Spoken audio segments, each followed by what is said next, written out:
year was 1962. Deep beneath the icy waters of the North Atlantic, a Soviet submarine was gliding through the darkness. Captain First-Rank Viktor Agafonov was certain his vessel was invisible.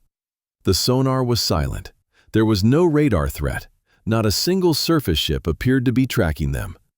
Soviet engineers had designed this submarine to be the quietest machine on Earth. The Americans would never find them. But at that very moment, 5,000 kilometers away, in an underground facility in Virginia, an American technician removed his headphones and smiled. He turned to the officer beside him. "They are here again," he said. "North Atlantic, grid reference Charlie 7, depth 200 meters, speed 12 knots, probably a November class." The Soviet captain did not know. No Soviet captain knew. On the bottom of the ocean, a network of ears stretched for thousands of kilometers. It was listening to them, recording every propeller sound, every engine vibration, every single noise they made. The greatest secret of the Cold War lay beneath the sea. This is the story of how America turned the ocean itself into a microphone, and how the Soviets never even knew they were being heard. To understand why the Americans built this system, you must first understand the terror that gripped Washington in the early 1950s. The Soviet Union had just tested its first nuclear weapon. The Cold War had turned from a political confrontation into an existential threat. American military planners were asking a terrifying question.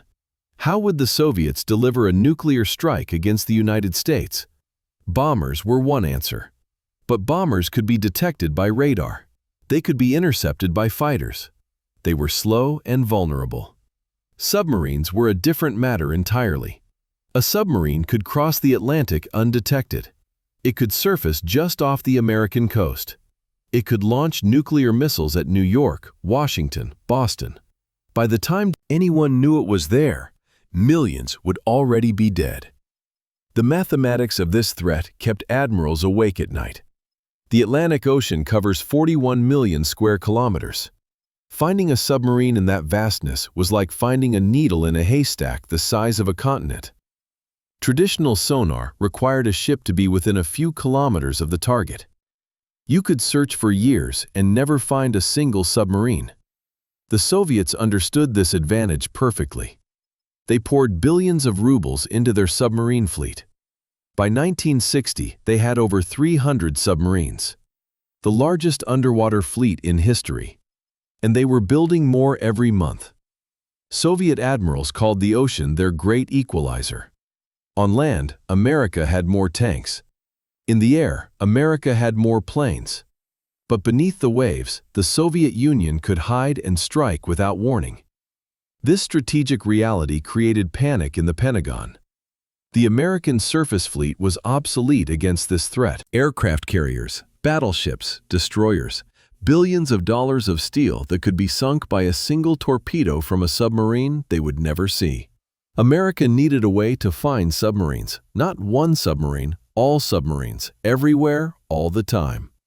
The answer would come from an unlikely source, not a weapons laboratory, not a military think tank, but from a scientist who studied whale songs and ocean currents. In 1944, a geophysicist named Maurice Ewing made a discovery that would change naval warfare forever. Ewing was studying how sound travels through the ocean. He dropped small explosives into the water and listened for the echoes at various depths. What he found was extraordinary. At a depth of approximately 1,000 meters, there exists a layer in the ocean where the temperature and pressure create a perfect channel for sound. Ewing called it the SOFAR channel, sound fixing and ranging. In this channel, sound waves do not dissipate normally. They become trapped. They bounce between the upper and lower boundaries of the channel, traveling horizontally with almost no loss of energy. A sound made in this channel could travel not just kilometers, but thousands of kilometers, across entire oceans. Ewing initially thought this was merely a scientific curiosity. Perhaps it could help locate downed pilots by listening for their emergency beacons. Perhaps it could assist in oceanographic research. But the United States Navy saw something else entirely. They saw a weapon. If sound could travel thousands of kilometers in this channel, then a sensitive enough microphone could hear a submarine from the other side of the ocean. Not just hear it, identify it, track it, follow its every movement. The Navy approached Ewing with a classified proposal. They wanted to build a network of hydrophones, underwater microphones. They would place them at the depth of the SOFAR channel, connected by cables to shore stations. These stations would listen to the entire ocean, 24 hours a day, 7 days a week, forever. The project was given a code name, SOSUS, Sound Surveillance System. It would become the most ambitious and most secret intelligence operation of the Cold War. The construction of SOSUS began in 1951. The scale was almost incomprehensible.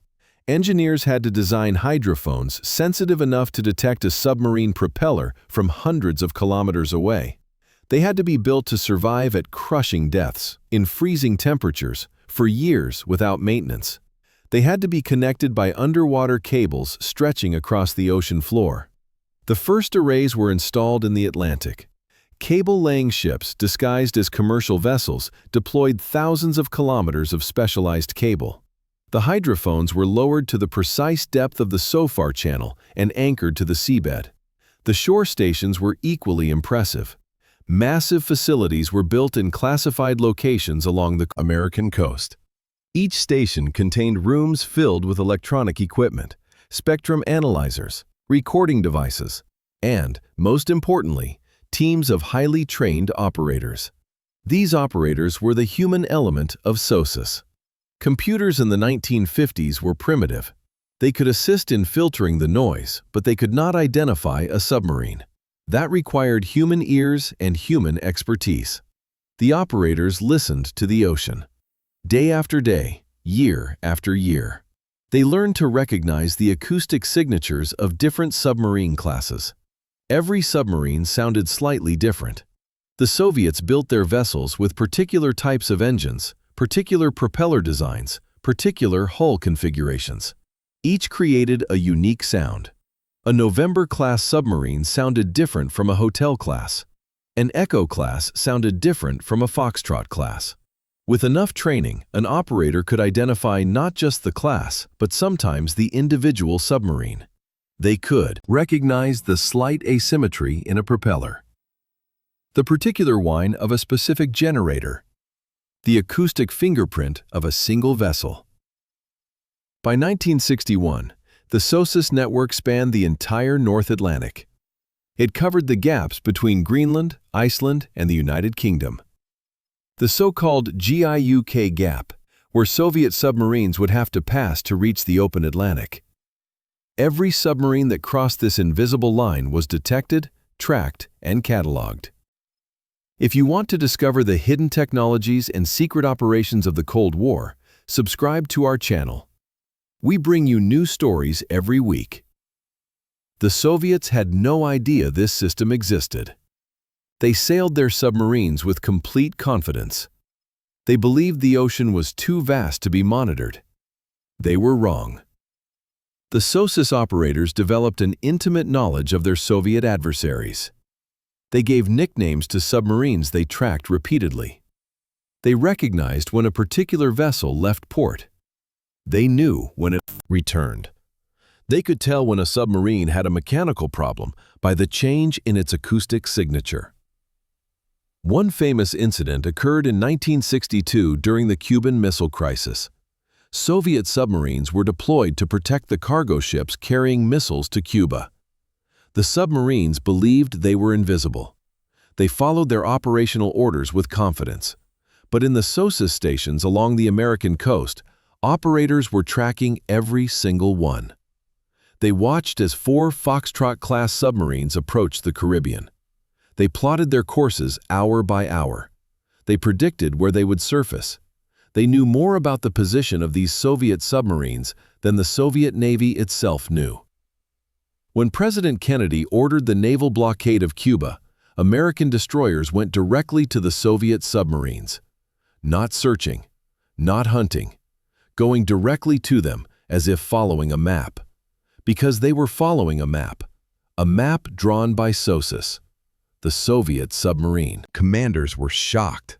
Depth charges exploded around them. American ships were directly above them. How had they been found? The ocean was supposed to protect them. One Soviet submarine captain, Valentin Savitsky, became so distressed that he nearly launched a nuclear torpedo. He believed that war had already begun. Only the intervention of his second-in-command prevented a nuclear catastrophe. After the crisis ended, the Soviet Navy conducted a frantic investigation. How had the Americans found their submarines? They examined every possibility. Spies in the fleet, betrayed sailing schedules, advanced satellite technology. They never considered the truth. They never imagined that the Americans were simply listening to the ocean itself. The Cuban Missile Crisis forced the Soviets to confront a terrible reality. Their submarine fleet was vulnerable. Somehow, the Americans could find them. The solution, they believed, was to build quieter submarines. Thus began one of the most expensive arms races in history.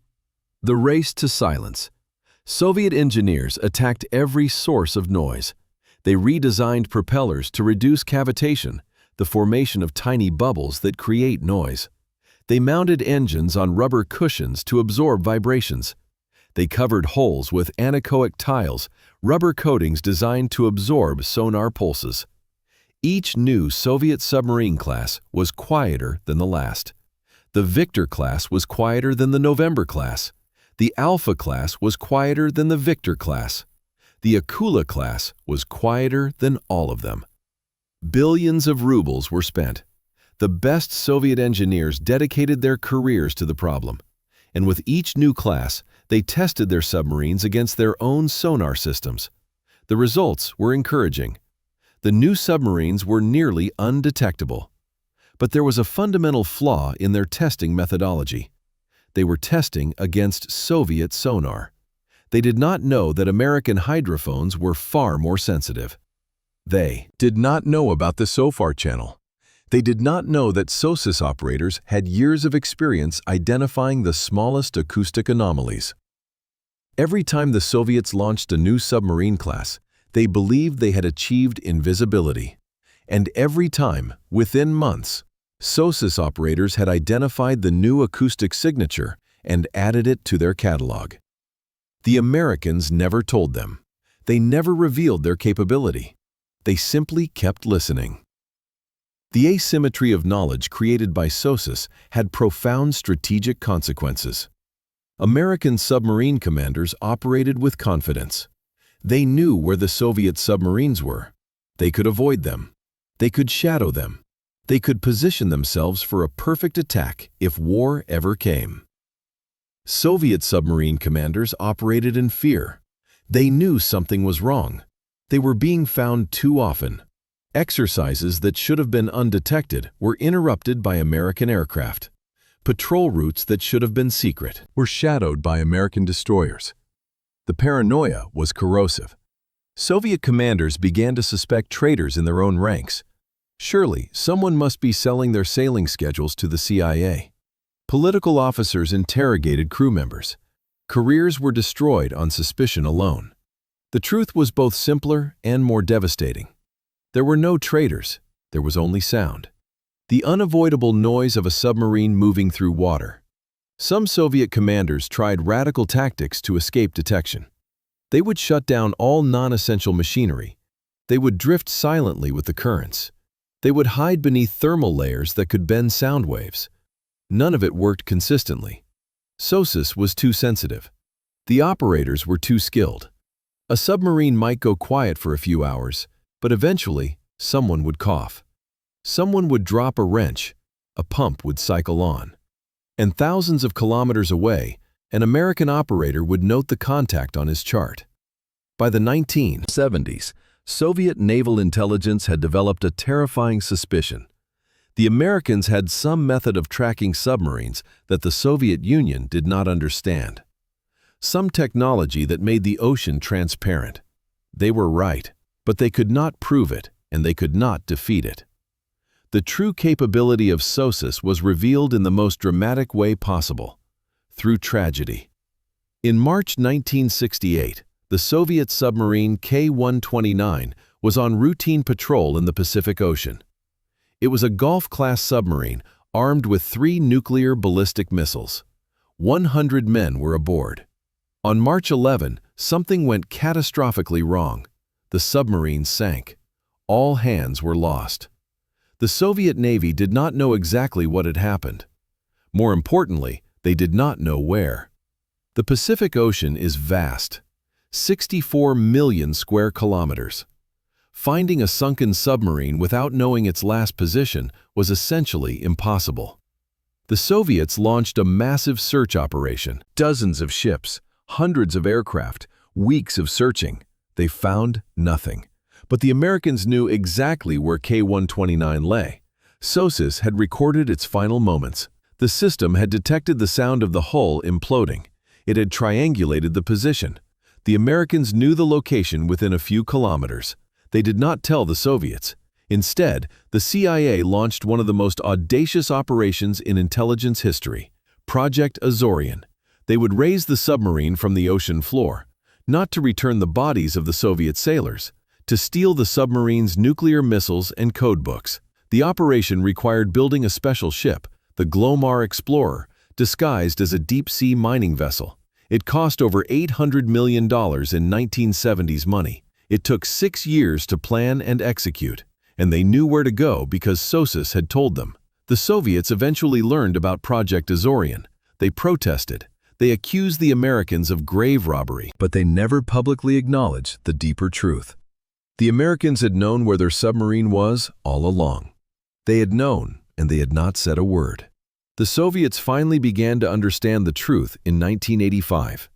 The revelation came not from technical analysis, but from human treachery. John Walker was a United States Navy warrant officer with a gambling problem and a bitter divorce. In 1967, he walked into the Soviet embassy in Washington and offered to sell secrets. The Soviets were skeptical at first, but Walker had access to something priceless: cryptographic key cards. For 18 years, Walker and his spy ring provided the Soviets with classified information. They revealed codes, they revealed tactics, and eventually, they revealed SOSUS. When the Soviet Navy finally understood the scope of the American surveillance system, the reaction was shock, then fury, then something close to despair. They had been heard for 30 years. Every submarine deployment, every patrol route, every exercise, the Americans had known everything. The Soviet Naval Command conducted a grim assessment. Decades of submarine operations had been compromised. Their entire strategic posture was built on the assumption that submarines were invisible. That assumption was false. One Soviet admiral reportedly said that discovering SOSUS was like learning that your bedroom had been bugged for your entire marriage. Every private moment had been observed. Every secret conversation had been recorded. The psychological impact was devastating. Soviet submarine commanders no longer trusted the ocean to protect them. They became cautious, defensive, afraid. The aggressive patrolling of the 1960s was replaced by nervous caution in the 1980s. Armed with the knowledge of SOSUS, the Soviets launched a crash program to defeat it. They built the Akula-class submarines, the quietest vessels the Soviet Union had ever produced. These submarines incorporated every noise reduction technology Soviet engineers had developed over 30 years. American intelligence was genuinely impressed. The Akula class was significantly quieter than previous Soviet submarines. For the first time, SOSUS operators reported difficulty in tracking certain contacts. But it was too little, too late. By the time the Akula class entered service in significant numbers, the Cold War was ending. The Soviet economy was collapsing. The resources needed to build a fleet of silent submarines no longer existed. Moreover, the Americans had not stood still. SOSUS had been upgraded continuously throughout the Cold War. The hydrophones were more sensitive. The processing computers were more powerful. New arrays had been added in the Pacific, in the Mediterranean, in the Norwegian Sea. And crucially, the Americans had developed new detection methods. towed array sonars on submarines, airdropped sonobuoys, magnetic anomaly detectors on aircraft. SOSUS was not the only tool. It was part of a layered system that made the ocean increasingly transparent. The Soviet dream of invisible submarines was always just that, a dream. SOSUS remained classified until 1991. When the Cold War ended, the system was partially declassified. Some of the hydrophone arrays were transferred to scientific institutions for oceanographic research. Today, scientists use former SOSUS equipment to track whale migrations, monitor earthquakes, and study climate change. The infrastructure built to hunt Soviet submarines now helps protect endangered species. But the military mission continues. The modern successor to SOSUS, called the Integrated Undersea Surveillance System, still monitors the world's oceans. The technology has advanced enormously. Digital processing has replaced analog. Artificial intelligence helps identify contacts. Fiber optic cables have replaced copper. The fundamental principle, however, remains the same. The ocean carries sound. And if you listen carefully enough, you can hear everything. The story of SOSUS is ultimately a story about asymmetric knowledge. For 30 years, the Americans knew something the Soviets did not know. They knew that the ocean was not a hiding place. It was a concert hall. And every submarine was performing for an audience of American listeners. This knowledge shaped the entire Cold War at sea. American submarines operated with confidence. Soviet submarines operated in fear. American admirals planned with certainty.